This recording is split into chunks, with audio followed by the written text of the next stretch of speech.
the hunt and I set the pace when I'm running. I always take what I want and I always give it 100. Don't need a bank, no I'm funded. Play the game like it's nothing. I'm always thankful for something. Don't take for granted, stay humble. Now wake up, it's time to look at the enemy. Look in the mirror if he is no friend to me. It's not. Don't forget to subscribe and push the notification bell for you not to miss our upcoming updates. Now let's get started. Bab 2331.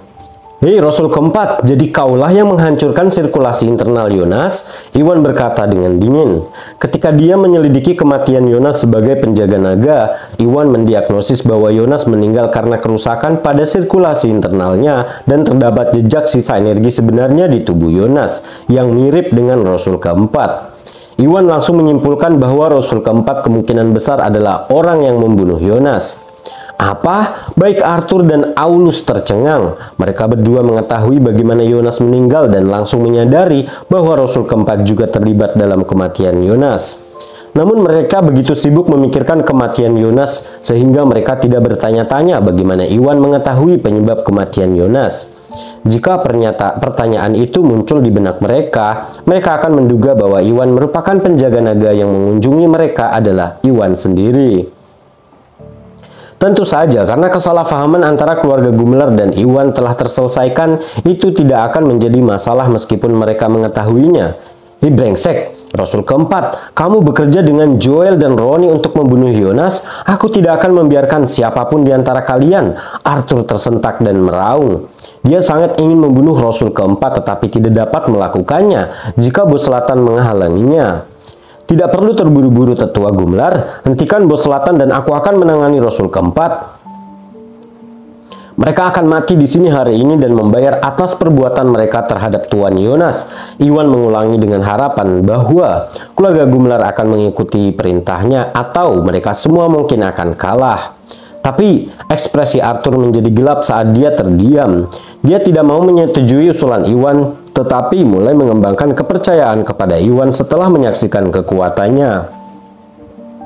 Tetap saja, keempat Rasul semuanya berada di tahap menengah yang muna dan tampaknya tidak mungkin bagi Iwan bisa mengalahkan Rasul keempatnya sendirian. Jika dia bertindak sesuai rencana Iwan dan melawan Bos Selatan dan keluarga Hilton, dia akan mempertaruhkan segalanya pada Iwan, dan jika Iwan gagal, keluarga Gumlar akan kehilangan peluang untuk mundur dan menghadapi kerugian besar.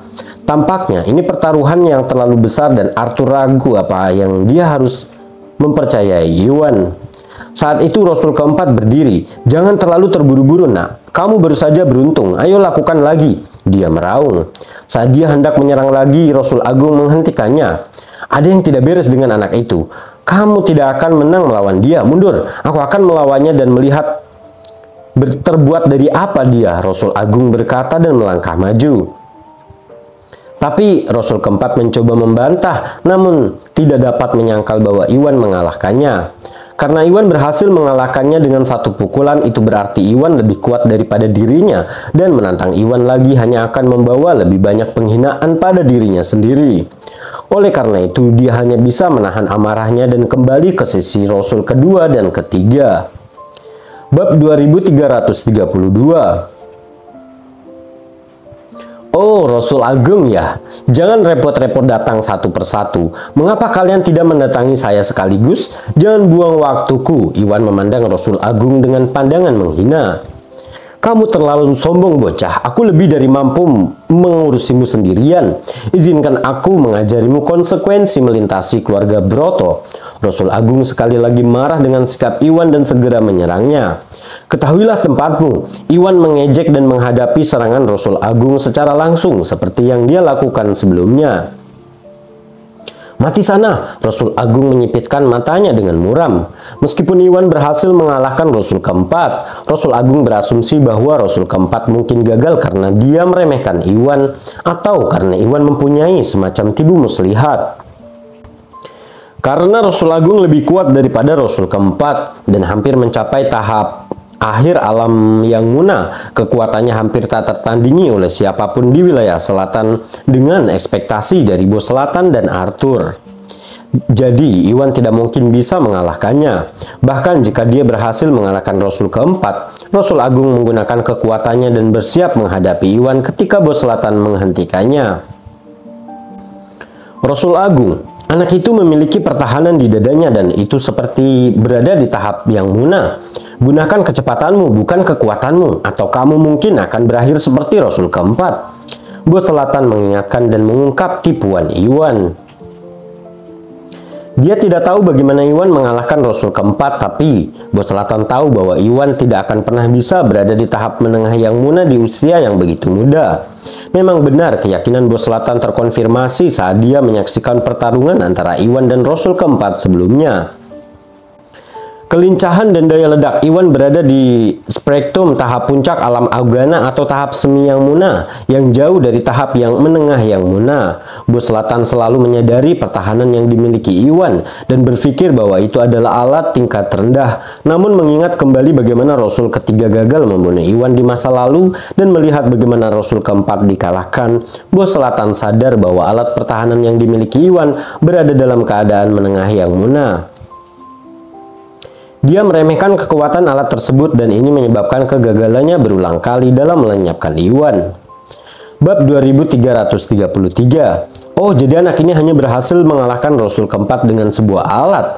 Rasul Agung dan yang lainnya menyadari sesuatu. Mereka semua bingung bagaimana Iwan berhasil mengalahkan Rasul keempat yang berada di tahap menengah yang munah. Hingga saat ini mereka mengetahui Iwan menang dengan mengandalkan alat pertahanan. Karena kecepatan dan daya ledak Iwan tertinggal jauh dibandingkan dengan Rasul keempat, kemungkinan besar alat pertahanan yang Iwan miliki berada di tahap yang munah atau dia tidak akan mampu menangkis serangan Rasul keempat. Betapa liciknya, Rasul Agung bergumam dan langsung menyerah menghadapi Iwan secara langsung.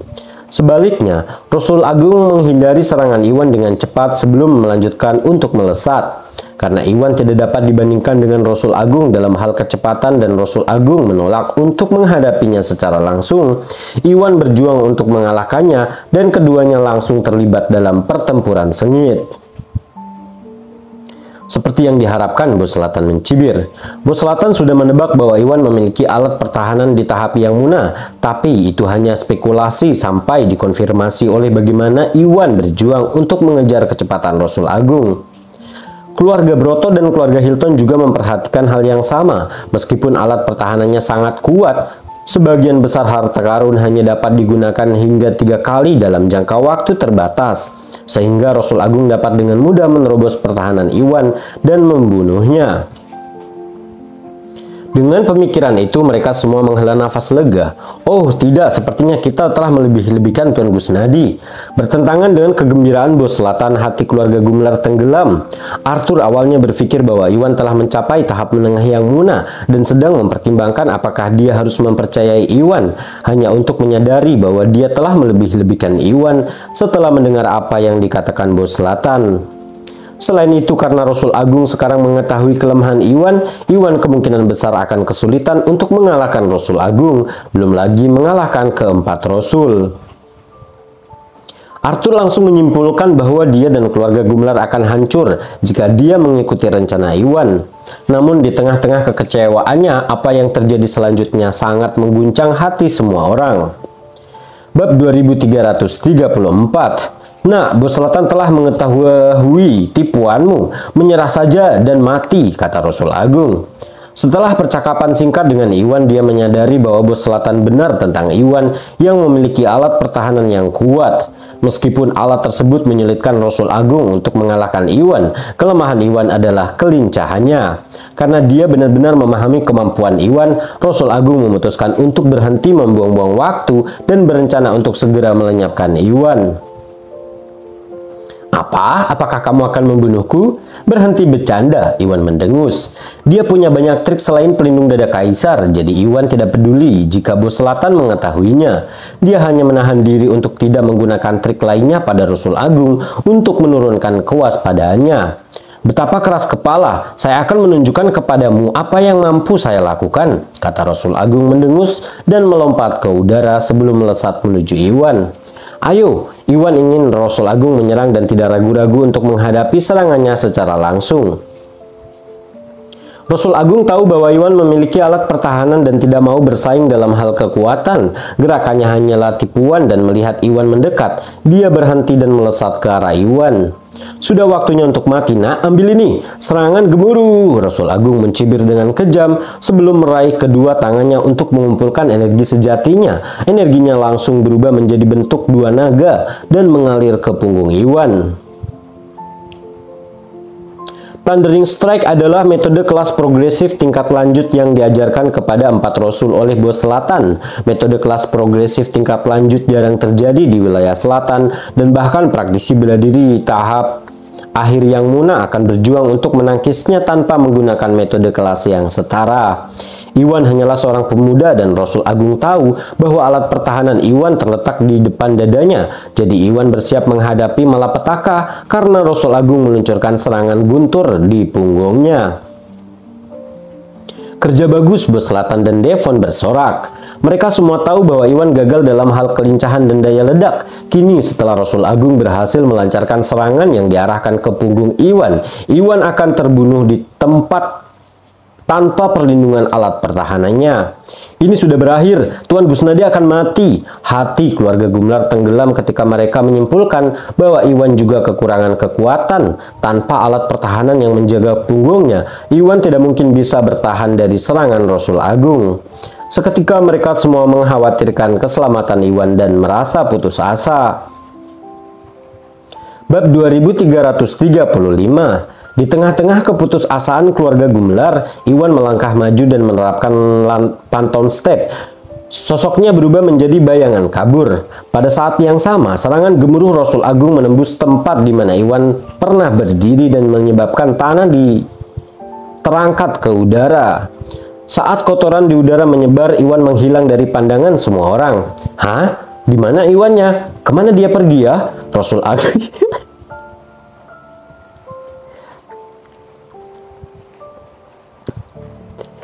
Rasul Agung terkejut dan bingung pada awalnya.